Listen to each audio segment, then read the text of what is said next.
উপস্থাপনা ঘিরে সাম্প্রতিক বিতর্কে ফেসবুকে নিজের অভিজ্ঞতা ও মত প্রকাশ করলেন দেবাশিস বিশ্বাস। তার সেই স্ট্যাটাসে কড়া মন্তব্য করলেন খল অভিনেতা মিশা সওদাগর। বিস্তারিত শাহিদা আহমেদ জান্নাতীর ডেস্ক রিপোর্টে। ঢালিউডে উপস্থাপক অভিনেতা দেবাশিস বিশ্বাস ও খল অভিনেতা মিশা সওদাগরের ফেসবুক বাকযুদ্ধে নয়া বিতর্ক তৈরি হয়েছে। কয়েক বছর ধরে টক শো ও পুরস্কার অনুষ্ঠানে উপস্থাপকদের অবান্তর প্রশ্ন ঘিরে আলোচনা চললেও এবার তা সরাসরি দুই সিনিয়র শিল্পীর ব্যক্তিগত স্ট্যাটাসে গড়ালো। দেবাশিস শুক্রবার 30 মে রাতের ফেসবুক পোস্টে লেখেন, 2000 সাল থেকে উপস্থাপনায় তার পথ চলা, 25টা বছর এই শিল্পকে দিয়েছি। আমরা হাতে গোনা দু একজন গদবাঁধা ছক ভেঙে আধুনিকতার স্পর্শ এনেছি, কিন্তু কারোর প্রতি অসৌজন্য করিনি কিংবা আলু বেগুন ঝিঙ্গে কলামূলার গালাগাল টাইপ প্রশ্ন করিনি। স্ট্যাটাসে তিনি শিল্পের দায়বদ্ধতা ও শালীনতা বজায় রাখার আহ্বান জানান। অভিনন্দনের বদলে মন্তব্যে কড়া প্রতিক্রিয়া দেন মিশা সওদাগর। তুমি মহাসমুদ্র থেকে সৃষ্টি সাগর নদী নালা নিয়ে ভাবছো কেন? এটা তোমার কাজ নয়।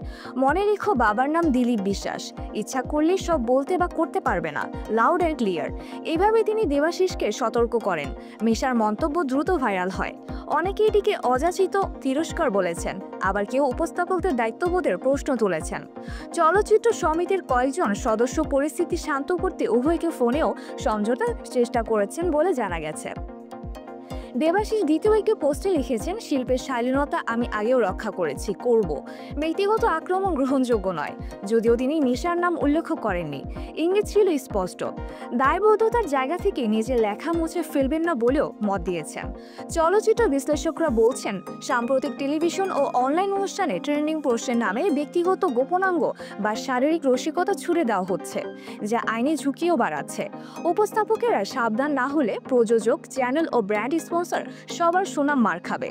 উপস্থাপনার পাশাপাশি দেবাশিস লাভ ইন ক্যালিফোর্নিয়া নামে নতুন চলচ্চিত্র তৈরির ঘোষণা দিয়েছেন, যার পুরো শুটিং হবে যুক্তরাষ্ট্রে।